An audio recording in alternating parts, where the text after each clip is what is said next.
संगीता, मैं तुम्हें यह नहीं कहूँगी कि मैं तुम्हें बहू नहीं बेटी ही मानूँगी। बेटी बेटी होती है और बहू बहू होती है। मैं तुम्हें बेटी जैसा प्यार नहीं दूँगी, मैं तुम्हें बहू जैसा प्यार ही दूँगी। रह रह कर होने वाली सास के ये शब्द मेरे दिमाग में हथौड़े की तरह वार कर रहे थे। आज मुझे देखने प्रमोद के साथ उनके मम्मी पापा और दीदी जीजा जी आए थे। प्रमोद और मैं दोनों ही इंजीनियर हैं। प्रमोद की जॉब मुंबई में थी और मेरी बेंगलुरु में। प्रमोद मेरी बुआ जी के दूर के रिश्ते में कोई लगते थे। बुआ जी फूफा जी प्रमोद की और उनके परिवार की तारीफ करते थकते नहीं थे। प्रमोद की मम्मी तो बुआ जी इतनी तारीफ करती थी जैसे कि वे खुद इंजीनियर हैं। पति और बेटा दोनों इंजीनियर हैं तो जाहिर है कि पैसों की कोई कमी नहीं थी। उनका मानना है कि खाना हमें स्वयं ही बनाना चाहिए ताकि घर के सभी सदस्यों को शुद्ध और सात्विक भोजन मिले। इतनी तारीफ सुनकर मुझे मन ही मन लग रहा था कि यदि यह संबंध हो जाता है तो मैं अपने आप को बहुत खुशनसीब समझूंगी, क्योंकि कहा जाता है ना, पति पत्नी के गुण नहीं मिले तो चलता है, लेकिन सास बहू के गुण मिलना चाहिए, तभी तो वैवाहिक जीवन सुखी रहता है। यही सोचकर मैं मन ही मन खुश हो रही थी कि मुझे बहुत अच्छा सास मिलने वाली है। लेकिन आज जब उन्होंने बहू जैसा प्यार देने की बात कही तो वो बात किसी के भी समझ में नहीं आ रही थी। आज तक सभी यही सुना है कि हर सास ऐसा ही कहती है, तुम मेरी बहू नहीं बेटी हो, मैं तुम्हें बेटी जैसा ही प्यार दूंगी। लेकिन यहाँ तो उल्टा ही हो रहा है, बहू जैसा प्यार।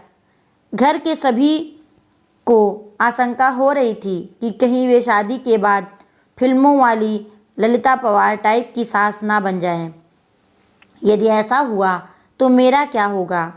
लेकिन सिर्फ एक बात को नज़रअंदाज किया जाए तो बाकी सभी बातें अच्छी होने से घर के सभी सदस्यों को लग रहा था कि ये रिश्ता हो जाना चाहिए। और आखिरकार शादी हो गई। मेरी शादी तो हो गई, लेकिन दिमाग में हर वक्त मम्मी जी के शब्द, तुम्हें बहू जैसा प्यार दूंगी, गूंजते रहते थे। इसीलिए मैं मन ही मन डरी हुई थी। मैं प्रमोद से इस बारे में बात नहीं कर सकती थी, क्योंकि मुझे डर था कि कहीं प्रमोद यह ना समझ बैठें कि शादी होते से ही मैंने मम्मी जी के खिलाफ उनके कान भरना शुरू कर दिया। इसीलिए मैंने मन ही मन फैसला लिया था कि मैं अपना हर काम इतना परफेक्शन से करूँगी कि मम्मी जी को शिकायत का मौका ही नहीं मिलेगा। जब शिकायत का मौका ही नहीं मिलेगा तो वे ललिता पवार नहीं बन पाएंगी। इस बात का मेरे ऊपर इतना असर हुआ कि मैं हर वक्त डरी डरी सी रहने लगी। प्रमोद ने भी 2-3 बार प्रेम से पूछा, क्या बात है, तुम खुश नहीं दिखती हो, तुम्हें किसी ने कुछ बोला क्या? मैं उन्हें क्या बोलती, मैंने इतना ही कहा, नहीं ऐसी कोई बात नहीं है, नया घर है, नया वातावरण, सब कुछ नया होने से शायद मैं अपने आप को एडजस्ट नहीं कर पा रही हूँ, धीरे धीरे सब ठीक हो जाएगा। मम्मी जी पापा जी भी मेरा बहुत ख्याल रखते थे, हर वक्त बहुत प्यार से पेश आते थे। लेकिन मेरे मन में जो बहू जैसा प्यार की गांठ बैठ चुकी थी, निकल ही नहीं पा रही थी। सब लोग कहते हैं ना, शादी के बाद कुछ दिनों तक तो ससुराल में सभी लोग अच्छे से ही रहते हैं, असलियत तो धीरे धीरे सामने आती है। अभी तो शुरुआत है, इसीलिए ये लोग प्यार जता रहे हैं। धीरे धीरे मेरा मन इन्हीं सब आशंकाओं से ग्रस्त रहने लगा। शादी के 8-10 दिन बाद की बात है। चाय बनाने के लिए दूध के डब्बे से दूध निकालने लगी तो ना जाने कैसे क्या मेरे हाथ से संगसी बराबर पकड़ी नहीं गई और डब्बा हाथ से छूट गया। पूरा का पूरा गर्म दूध नीचे गिर गया। मैं इतनी ज़्यादा डर गई कि पूछो मत। कहाँ तो मैं सोच रही थी कि मैं हर काम पूरा परफेक्शन से करूँगी और कहाँ ये दूध। उसमें भी खास बात यह थी कि दूध वाला दिन में सिर्फ एक बार सुबह ही दूध लाता था। पैकेट के दूध में मिलावट होने से वे लोग घर नहीं लाते थे। सभी लोग चाय का इंतज़ार कर रहे थे। डब्बा गिरने की आवाज़ सुनकर मम्मी जी ने बाहर से ही आवाज़ लगाई, संगीता क्या हुआ? मैं तो इतनी ज़्यादा डर गई थी कि मेरे मुंह से आवाज़ ही नहीं निकली। तब मम्मी जी खुद किचन में आईं। मुझे लगा कि अब वे ज़रूर ललिता पवार बन जाएंगी, क्योंकि अब कल सुबह तक किसी को भी चाय नसीब नहीं होने वाली और सभी को चाय पीने की आदत है। मम्मी जी ने गिरे हुए दूध की तरफ और मेरे तरफ देखा और मैं बम फटने का इंतज़ार करने लगी। बस अब फटा बम, अब फटा। लेकिन ये क्या, बम तो फुसका निकला। मम्मी जी मेरे पास आईं और बोली, कोई बात नहीं है संगीता, तुम इतनी डर क्यों रही हो? तुमने कोई जानबूझकर थोड़े ही गिराया है दूध, हो जाता है कभी कभी, कोई बात नहीं, तुम रिलैक्स हो जाओ। लेकिन मम्मी जी अब चाय कौन से दूध से बनेगी? दूध वाला तो कल आएगा। मैं अभी पैकेट वाला दूध बुला लेती हूँ। लेकिन आप ही ने कहा था कि अपने यहाँ पैकेट का दूध नहीं लाते। लाते तो नहीं हैं, लेकिन सभी को चाय का एक तरह नशा हो गया है, तो चाय के बिना तो नहीं रहेंगे। इसीलिए इमरजेंसी में एक आध बार चलता है पैकेट वाला दूध। हम लोग ऑफिस में चाय पीते हैं ना, वहाँ कौन से दूध का उपयोग किया गया, क्या हमें पता चलता है?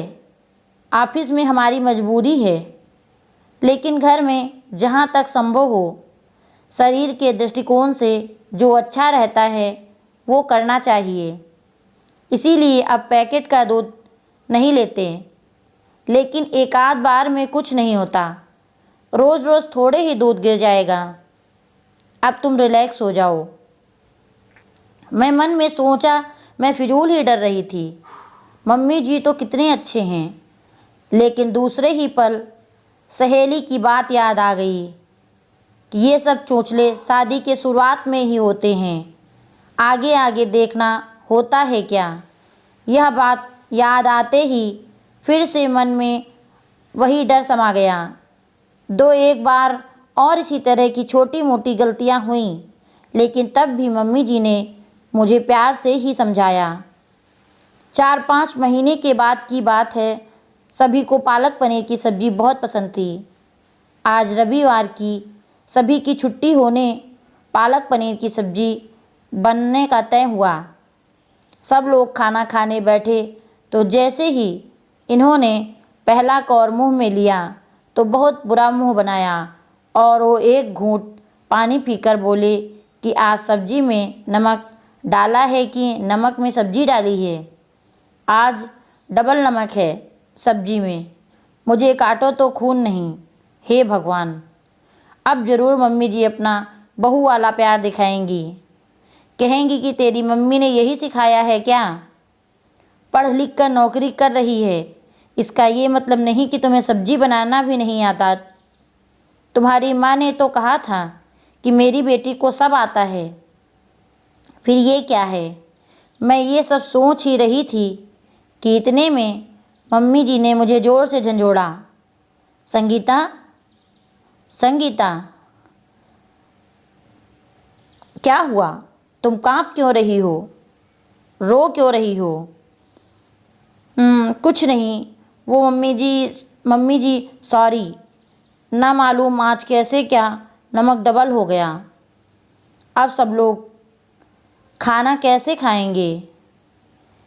फूल गोभी की सब्ज़ी, दाल, चटनी और अचार है ना, खा लेंगे।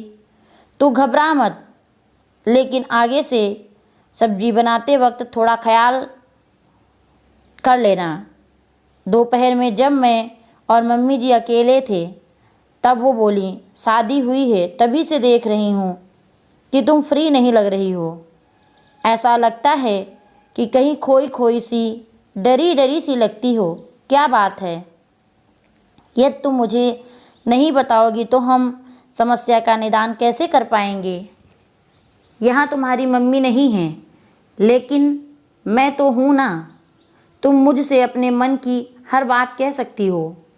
उनके इतने प्रेम से बोलने पर मैं अपने आप को रोक नहीं पाई और रोने लगी। उन्होंने मुझे अपनी बाहों में भर लिया। अब बता क्या बात है।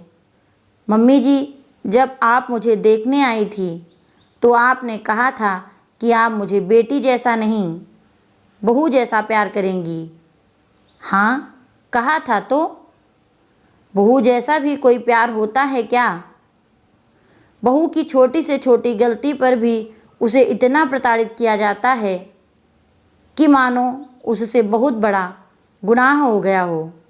इसीलिए मुझे लगा कि आप मेरी छोटी से छोटी गलती पर भी महाभारत रचेंगी, इनको मेरे खिलाफ भड़काएंगी। इसी सोच के चलते मैं हर वक्त डरते रहती हूँ कि मुझसे कोई गलती नहीं होनी चाहिए। मुझ पर नाराज़ होने का आपको कोई मौका नहीं मिलना चाहिए। सच बताऊँ तो आज तक मुझसे जो भी छोटी मोटी गलतियाँ हुई वह सब इसी घबराहट के चलते हुई। लेकिन मेरी एक बात समझ में नहीं आई, बहू जैसा प्यार करूँगी ऐसा कहने पर भी आपने आज तक अपना सासूपना नहीं दिखाया और मुझे डांटा भी नहीं। फिर आपने ऐसा क्यों कहा था कि आप बहू जैसा प्यार करेंगी। अरे पगली, मुझे नहीं पता था कि तू मेरी सीधी सी बात को इतना दिल पर लगा लेगी। एक बात बता, क्या कभी तूने किसी माँ को अपनी बेटी से यह कहते सुना है कि वो उसे बहू जैसा प्यार करेंगी। नहीं ना। जब हम बेटी को बहू जैसा प्यार नहीं करते तो बहू को बेटी जैसा प्यार क्यों करते हैं। इसका तो यही मतलब हुआ ना कि हम बेटी को ज़्यादा महत्व देते हैं, बेटी को ज़्यादा प्यार करते हैं। इसीलिए बहू से कहते हैं कि तुझे बेटी ही बनाएंगे, तुझे बेटी जैसा प्यार देंगे। हम लोग बेटे को ज़्यादा महत्व देते हैं, इसीलिए बेटे को बेटे जैसा ही प्यार देते हैं। कभी भी बेटे से यह नहीं कहते कि तुझे बेटी जैसा प्यार देंगे। यदि हम बेटा और बेटी दोनों को समान समझते हैं तो बेटी को बेटी जैसा प्यार क्यों नहीं दे सकते। मेरी नज़र में जिस तरह बेटी का अपना एक अलग अस्तित्व है, उसी तरह बहू का भी अपना एक अलग अस्तित्व है। मैं बहू को बेटी से किसी भी मामले में कम नहीं समझती। इसीलिए मैंने कहा था कि मैं तुम्हें बेटी जैसा नहीं बहू जैसा प्यार दूंगी। मुझे क्या पता था कि तू उसका गलत मतलब लगा के वह बात दिल को लगा लेगी। चल अब आंसू पोंछ, नहीं तो मैं सचमुच फिल्मों वाली ललिता पवार बन जाऊंगी। दोस्तों, ये थी आज की कहानी। कहानी कैसी लगी हमें कमेंट बॉक्स में ज़रूर बताएं और ऐसी ही कहानियाँ सुनने के लिए हमारे चैनल को सब्सक्राइब करें।